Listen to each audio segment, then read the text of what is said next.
Geez, Santa, only a few billion left to go on the naughty list spreadsheet, and you're already dozing off again. Ha! Great stuff. I really believe that you were one of Santa's elves and not a midget. How was your commercial? Oh, I'm already tired of talking about it. Seriously, Herman, you have got to start playing roles that show what you're capable of. If you're gonna be the leading man, you have to do other things. So the Little Tin Man started back in college. It was 2004, and a buddy of mine that was in film class with me, we met a friend who was a little person, and he was the first little person that we'd ever met, and he was studying acting at the University of Georgia.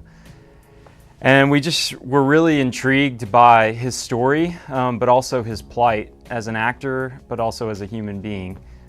So we just decided to craft a story that was based on his experience. Fast forward to 2012, we got to a point where we were so frustrated where we said, we gotta either make this thing or shred it, bury it, and never speak of it again. So we decided to do crowdfunding.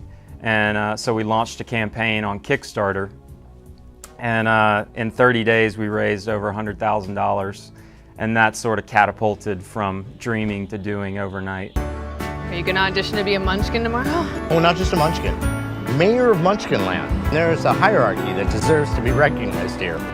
You could be the Tin Man. He's just a dude looking for a heart. That's perfect for you. From day one, it's always been, the role of Herman has always been earmarked for our friend Aaron Bielner.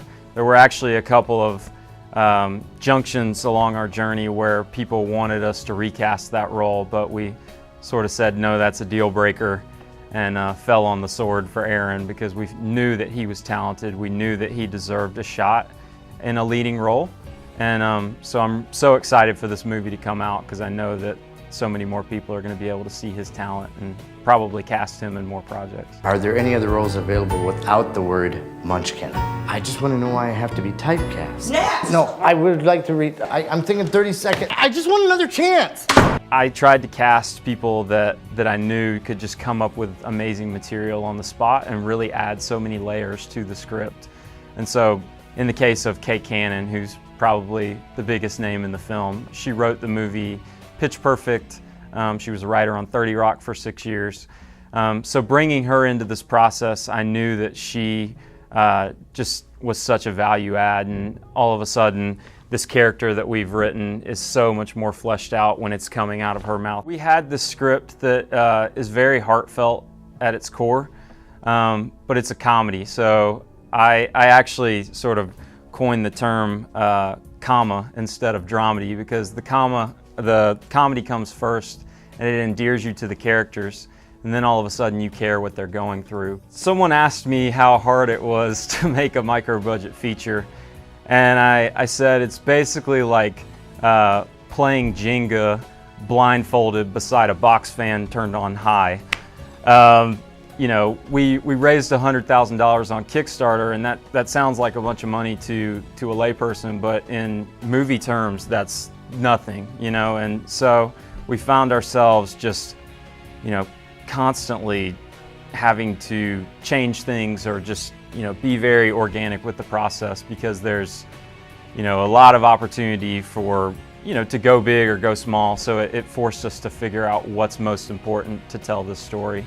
And in the case of our cast, that's what I felt like was really, you know, spare no expense. Granted, they didn't get paid that much, but try to get the people in the roles that can really nail it. You know, it's lighthearted and whatnot, but it addresses a very important issue, which is just awareness for the little people community. You know, no pun intended, they are like the most overlooked minority in our country. And they really don't have a voice, you know, outside of Peter Dinklage has had some success, and there's a few others that have broken through, but in general, particularly in acting, most of them get cast in very exploitive roles. And actually, we address this in the film as well, that the word midget is something that we'd like to eradicate. And we're hoping that, you know, through comedy, it'll sort of educate people about that it's not okay.